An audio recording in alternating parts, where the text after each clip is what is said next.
Hi, welcome back to TMS TV. We are live from the show floor at the meeting show at Excel in London. And we're going to talk about AI with Julien Bouvier, let me get this right, Julien, Director of Event Marketing at Swapcard, who's just given a fascinating talk earlier, just grabbed him from the stage, about all things AI, and specifically how AI can help event profs generate more revenues. So we're talking money. Because exactly, yes. I think a lot of people are jumping on ChatGPT and they're seeing what kind of content they can create from it, but there are other ways to make money here, aren't there? It's not just ChatGPT. Definitely, yes, definitely. Lots of other ways, lots of other tools available on the market. ChatGPT, I would call it the basic version of all those tools, and then specifically each tool has its own purpose when it comes to, like we discussed, content creation, music, videos, but also creating experiences and helping organizers generate more revenues. So give us an idea of how an event prof or an event agency with a small staff, 5 to 10 people, how can they use AI to gain more leads, gain more cash ultimately?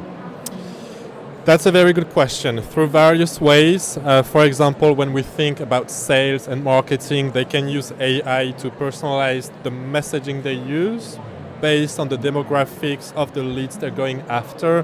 They could adapt the content of their website, landing pages. They could also create personalized ads using AI tools, but also in terms of content creation and content generation and repurposing. Repurposing is a key thing in terms of revenue generation.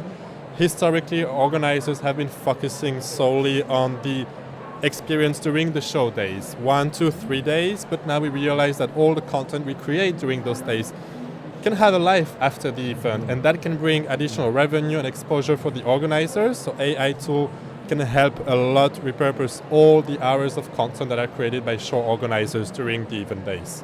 Just to be clear, I think a lot of people might think we're talking about text, but AI can do everything. It can do audio, video. Exactly. The whole works. Audio, video, images, text, like we said, but it can also help us in terms of strategic thinking and brainstorming and event design. So it's not only a basic ChatGPT, like we said, answering simple questions or writing text for you. It goes way above that. So is this a technology that can ultimately replace what event profs do? No, not at all. It's more a tool than anything else. Something that I've said during the presentation is that no one can stir up emotions in the crowd like even organizers do. We're all about human connections, something that machines don't understand, at least yet. So I really don't want organizers to see AI as a threat. In the past, we have seen new trends and innovations as a threat. For example, event platforms, and when COVID hit, everyone had to learn everything from scratch. So let's try to not repeat the same mistakes and stay on top of those innovations. Obviously, we want to put limits, and we want to think ethics, like we discussed previously together. But really, we shouldn't see AI as a threat, more as an opportunity and a tool to help us save resources and address all the challenges that organizers are facing those days. But we have to be careful, don't they? Tell us what happened at the Mobile World Congress. Yeah. So the Mobile World Congress, a famous show held in Barcelona, I think once every year or maybe once every 2 years. Every year, I think it is, yeah. Yeah, every year. They used facial recognition at the entrance of their event to let attendees in without using printed badges, which worked like a charm for the attendee experience. But eventually the European Union got, they were aware of what happened at the show, and they ended up giving the Mobile World Congress a fine because they didn't respect the GDPR. So all those data privacy and regulations are super important, and that's also something organizers need to be trained and need to train themselves on. Well, that's an interesting point. Organizers need to be trained.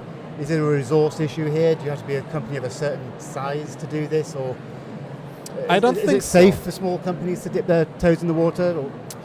I would say for small companies, it might be harder to stay on top of all those new trends and stay informed and stay trained.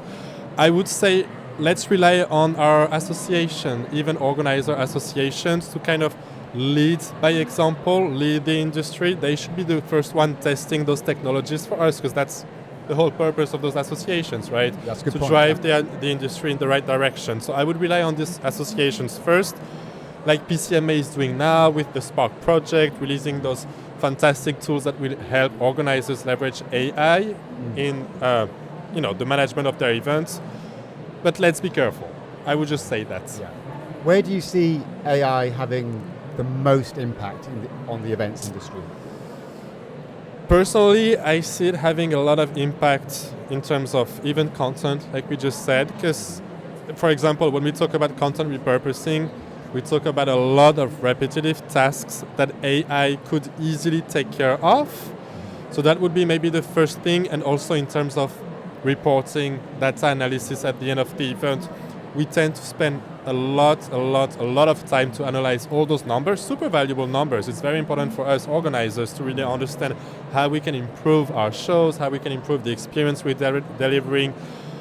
But that takes a lot of time, and this first analysis, computing all those numbers, identifying main takeaways, identifying personas of attendees, this could all be done by AIs, and then let the organizers just chime in when all of this first analysis is done to really decide we should start doing this, we should stop doing this, or we should double down on this because it worked super well for us.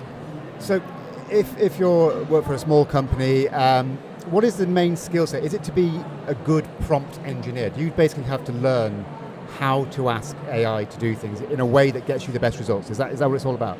If you use ChatGPT, yes, definitely. And I'm also pushing myself to learn to be a better prompter. There are tons of YouTube videos now teaching us how to do so.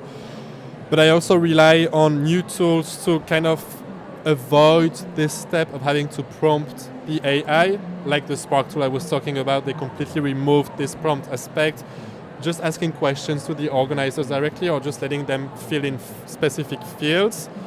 If tools adapt and remove these steps, then organizers won't have to become as good as they would have to be in terms of prompting. So, penultimate question. I asked you in the session, and perhaps you can answer the question again, about tone of voice, about character, especially when it comes to content generation. ChatGPT and there are other generative AI products available. Yeah. It's super quick, right? And you can have a very good, super quick conversation. It can deliver stuff, but often what it does churn out is quite generic, feels quite bland. Do you envisage a time, or are there ways to get around that now? Can you make the content sound more personable? Are there tricks? You can incorporate in the way you ask the AI to produce a text some elements regarding the tone of voice. It's still very basic at this stage. I would say, and that's something I also say during the session, that we should approach all those all the content generated by AIs as a first draft, but not the final version. We obviously have our own expertise, and we're humans after all. We have these, emotional elements that machines still lack of today. But at the same time, tools will continue learning.